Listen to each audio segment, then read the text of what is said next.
pilihan, martabak atau bakso?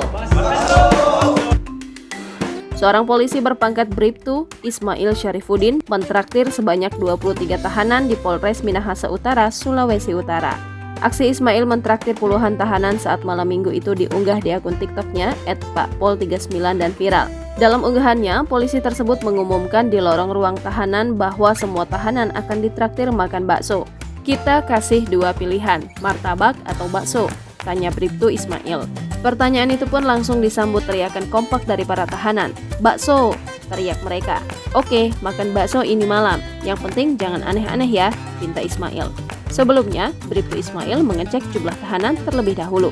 Ia meminta para tahanan menghitung diri sendiri sampai berjumlah 23 orang. Setelah 1 jam menunggu pesanan dibuatkan di warung Mas Rudi, Bribtu Ismail kemudian membagikan satu persatu bakso kepada para tahanan. Bakso itu dibagikan melalui celah jeruji besi ruang tahanan. Tangan-tangan para tahanan menjulur ke celah itu untuk mengambil sebungkus bakso. Terlihat sejumlah tangan para tahanan dihiasi oleh tato. Dalam satu tahanan ada yang 5 orang, ada yang 6 orang. Jadi di ruang tahanan itu ada 4 blok, ujar Bribtu Ismail. Sementara untuk minum, masing-masing blok sudah disiapkan 1 galon air mineral.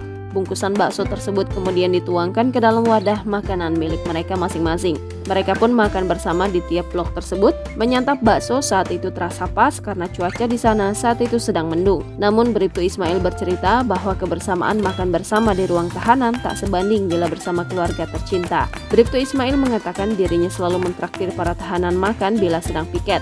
Rencananya Bribtu Ismail bakal memberikan nasi goreng untuk para tahanan ketika dirinya piket selanjutnya. Namun ia memberikan syarat kepada mereka agar ruang tahanan selalu bersih.